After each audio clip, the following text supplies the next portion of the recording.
Hello, welcome back to my channel কুজ ব্লগে। আশা করি তোমরা সবাই ভালো আছো, আমরাও ভালো আছি। আর আজকে হচ্ছে 29শে জুন। আজকে আমার জন্য একটা স্পেশাল দিন। কি আছে মানু আজকে? তোমাদেরকে দেখাই।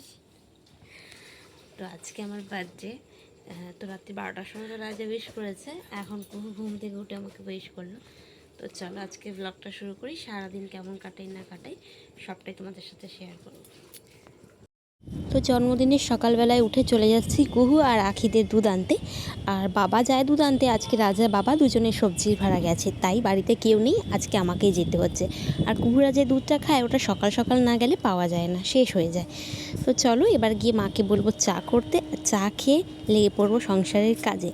জানোই তো আমাদের ঘরে এখন মিস্ত্রি কাজ করছে, বাড়ি রিপেয়ারিংয়ের কাজ হচ্ছে, তাই বাড়িতে অনেক কাজ, তার সাথে আবার দুটো বাচ্চা। তাই কি একটু বেশি করে চা না খেলে কি আর এনার্জি পাওয়া যায়? তাই আজকে নিয়ে নিয়েছি হাফ মগের কাছাকাছি চা। তো চলো চা খেতে খেতেই দেখো আমাদের মাঠের পুজোর প্যান্ডেল। এবছরের ভাবনা হচ্ছে দার্জিলিংয়ের চা বাগান। তো চলো চাটাকে কাজে লেগে পড়ি, তারপর আবার আসছি। তো আখি এসে গেছে, আখিকে খাওয়াতে বসেছি। আর চলো আখি মুখ দিয়ে শুনিনি। আখি বলো হ্যাপি বার্থডে মিমি। শোনো, তো চলো এবছর না বলতে পারো, আগের বছর বলতে পারবে, বলো। দুটো বাচ্চারই ঠান্ডা লেগেছে, কুকুর খাওয়া হয়ে গেছে, বেরোকে খাইয়ে দিই, তারপর আমরা টিফিন করব। তো চলো দেখতে থাকো। তো চলো টিফিন করে একবারে স্নান করে চলে এসেছি ছাদে। আর এই যে আমাদের ছাদের অবস্থা, জামা কাপড় মেলার দড়ি সব ছিঁড়ে দেওয়া হয়েছে, অল্প অল্প করে কেচে অল্প অল্প করে শুকানো হচ্ছে। আর তার ওপর তো রয়েছে বৃষ্টি, এই যে সব তিরফল ঘিরে ঘিরে মিস্ত্রিরা কাজ করছে। এত জ্বালাচ্ছে আকাশটা যে কি বলবো। আর এই যে নিচের দিকে ভাড়া বেঁধেছে, বাড়ির পিছন দিকটা এবার এদিকে কাজটা হবে, তারপর সামনের দিকে।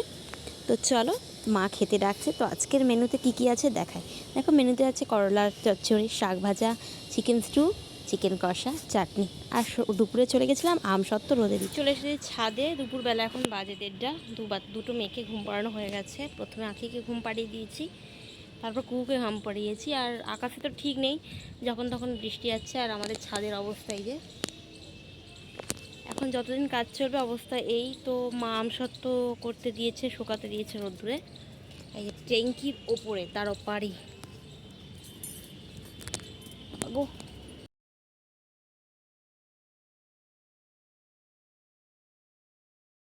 দেখো তোমাদের এদিকে কাজ দেখাতে গিয়ে আমার ফোনটাই পড়ে গেল একদম দুতলার ছাদ থেকে একদম নিচে। দেখো আমি তো ফোনটা দেখি আগে তাড়াহুড়ো করে জীবন হাতে নিয়ে দৌড়ে নিচে আসছি, যতক্ষণ সময় লাগে আসতে ততক্ষণেও তাড়াতাড়ি আমি আসার চেষ্টা করেছি।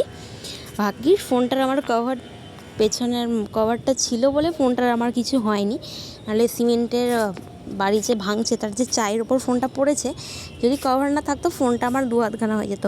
মানে ভগবানের অশেষ কৃপা যে ফোনটার আমার কিছু হয়নি। আর এই ব্যাপারে আমার হাজব্যান্ডও কিছু জানে না, জানলে আমাকে একদম খেয়ে ফেলবে। তো এবার ব্লগটা যে আমি ছাড়ছি, ব্লগটা দেখলে জানতে পারবে যে ফোনটা আমার উপর থেকে পড়ে গেছে। যাই হোক আমি তাড়াহুড়ো করে কাউকে কিছু না বলে নিচে এসে ফোনটা তুলতে এসলাম। তো তখন দেখলাম যে ক্যামেরাটা অন আছে, তাই ভাবলাম তোমাদের সঙ্গেও ক্লিপটা শেয়ার করে দিচ্ছে। তোমাদেরকে ব্লগ করতে গিয়ে দেখাতে গিয়ে ফোনটা আমার হাত থেকে স্লিপ খেয়ে পড়ে গেছে। তো যাই হোক তারপর গিয়ে শুয়ে পড়েছিলাম। দিয়ে বিকেলবেলা সন্ধ্যাবেলা একটু আমার হাজব্যান্ড নিয়ে বেরোচ্ছে আমাকে একটা ক্যাফেতে বা রেস্টুরেন্টে, যেখানে হোক ভালো যেটা হবে সেখানে খাবো, সেই কারণে। তো অনেক খোঁজাখুঁজির পর চলে গেছিলাম আমাদের বাড়ির সামনেই একটা রুফটপ ক্যাফেতে, যেটা নতুন হয়েছে, আমরা কোনো দিন যাইনি, তো ভাবলাম তো ওটাতেই যাই। ওখানে ডেকোরেশনটা ভালোই ছিল মোটামুটি, কিন্তু খাবারের মধ্যে আমরা যে চিকেন ললিপপটা নিয়েছিলাম তন্দুর মতো ছিল, সেটা 4 পিস 200 টাকা নিয়েছে। খেতে মানে খাবারের স্বাদ অনুযায়ী দামটা ঠিক আছে, কিন্তু চাউমিনটা একদম ভালো ছিল না। ওটা হাক্কা চাউমিন আমরা বলেছিলাম, কিন্তু হাক্কা নয়, আমরা যে ঘরে নর্মাল চাউমিন বানাই যে প্যাকেটগুলো, ওই প্যাকেটগুলো দিয়ে। তো যাই হোক তোমাদের সাথে আমি আমার বার্থডে দিনের ফটোগুলো শেয়ার করলাম, ভিডিও করা হয়নি কারণ কুহু এত জ্বালাচ্ছিল, তারপর ছাদের ওপর ক্যাফেটা, তাই ওকেই বেশি সময় দেখতে হচ্ছিল আমাদের, তাই আর ভিডিও করার সময় হয়নি। আর আমার বার্থডে ড্রেসটা আমাকে গিফট করেছে আমার বর, কেমন লাগছে অবশ্যই জানিও। আর যারা আমার চ্যানেলে নতুন, আমার ব্লগ দেখছো, তারা প্লিজ চ্যানেলটাকে সাবস্ক্রাইব করে নিও ভালো লাগলে, আর আমার পাশে থেকো। তো বার্থডে গিফট এই যে ড্রেসটা। আর তারপর বাড়ি চলে গেছিলাম, বাড়ি গিয়ে কুকুরকে খাইয়ে তো চলো আজকের ব্লগটা একটুখানি দেখাবো অন্য কোনো ব্লগে। সবাই ভালো থাকবে, সুস্থ থাকবে।